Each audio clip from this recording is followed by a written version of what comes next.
Hello दोस्तों, कैसे हैं आप लोग। अकोला में बीजेपी का महापौर बना तो मीम क्या करे। यहाँ पर भी एआईएम को ज़बरदस्ती का बदनाम किया जा रहा है कि इसने वोट नहीं दिया कांग्रेस को, इसलिए बीजेपी का यानी कि साथ दे दिया ऐसा करके। जबकि मामला अगर से देखा जाए आंकड़े बहुत ही दूर हैं।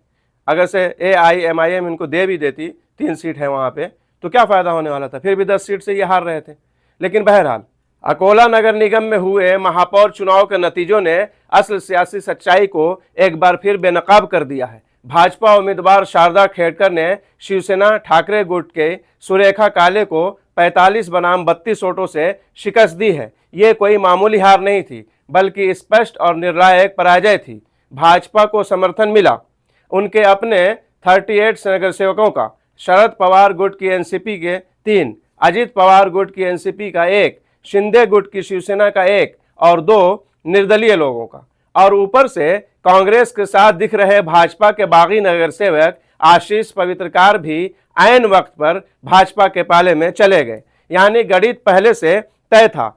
हार कांग्रेस मोर्चे की अपनी कमजोरी की थी। मजलिस के पास सिर्फ 3 नगर सेवक हैं और उन्होंने इस चुनाव में तटस्थ भूमिका अपनाई, ना समर्थन दिया ना विरोध में, यानी कि समर्थन वोट भी नहीं दिया, ना इधर ना उधर। ठीक है, अगर ये तीनों मजलिस के नगर सेवक कांग्रेस उम्मीदवार को वोट दे भी देते तब भी नतीजा क्या होता। हार 10 सीटों से तय थी, 10 वोटों से तय थी। तो फिर ये कैसा इल्ज़ाम कि अकोला में एआईएमआईएम ने बीजेपी को जिताया।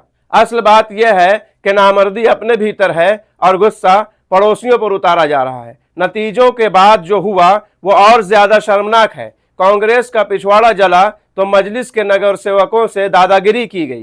कांग्रेस की महिला नगर सेविकाओं ने एमआईएम के नगर सेवकों पर चूड़ियां फेंकी। यानी सियासत में हार का जवाब बदतमीजी और बदसलूकी से दिया गया। सवाल यह है कि जब चुनाव से पहले मजलिस को साथ लेने की जहमत नहीं उठाई जाती, लेकिन जीतने वाले मजलिस के चंद उम्मीदवारों को जन्मजात गुलाम समझ लिया जाता है, तो हार के बाद उन्हें कटघरे में खड़ा करने का हक कहां से आ गया।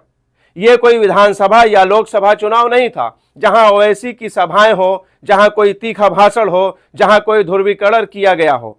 ये मेयर नगर निगम का महापौर चुनाव था। ये नंबरों का खेल था और उस खेल में आप कमजोर पड़े।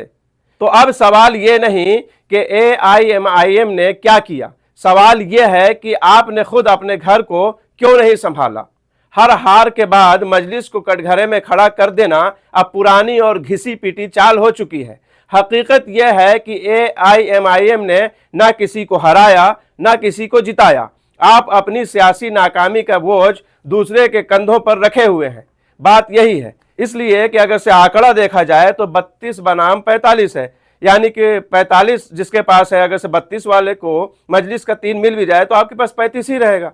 10 वोट से तो फिर भी आप हार जाएंगे। तो इतने ज़्यादा का फ़र्क है। तो फिर अगर से 3 का ही मामला रहता कि हाँ, अगर से आपको 3 मिल जाता तो आप सामने वाले से आगे हो जाते, जीत जाते, तब ये बात कहने लायक होती। जब इतना दूरी है तो फिर बात ही खत्म हो गई। तब कहाँ से आप मजलिस की वजह से हार गए, या मजलिस ने किस तरीके से, किस आंकड़े के हिसाब से कैसे बीजेपी के गुट को जिता दिया, कैसे भाई। तो ये सिर्फ मुखालिफों को सिर्फ बदनाम करना आता है और कांग्रेसियों को देखा, जैसा कि मैंने बताया, कि बदतमीजी और गुस्सा किस बात का भाई। जब चुनाव से पहले ओवैसी साहब की पार्टी वाले लोग, ओवैसी साहब जब गठबंधन करने को बोलते हैं, गठबंधन में शामिल करने को बोलते हैं, तब तो भाई कोई तैयार नहीं होता है। और जीतने के बाद बड़ी उम्मीद है कि हाँ मुझे समर्थन मिल जाएगा। मिल भी जाता, अगर से इनके वोट से कुछ मामला इधर उधर होने वाला होता तो दे भी देते, लेकिन कुछ मामला इधर उधर होने वाला नहीं है, तो इसलिए वो खलास दोनों तरफ नहीं दिया, किसी तरफ भी नहीं दिया उन्होंने। तो बहरहाल आप लोगों ने पूरा आंकड़ा देखा है। इसमें सिर्फ बदनाम करने के अलावा, मुखालिफों को सिर्फ उल्टा चिल्लाने के अलावा और कुछ भी बचा नहीं उनके पास। बहरहाल चलते हैं, मिलेंगे नेक्स्ट वीडियो में। अपना ख्याल रखें। अल्लाह हाफिज़, बाय।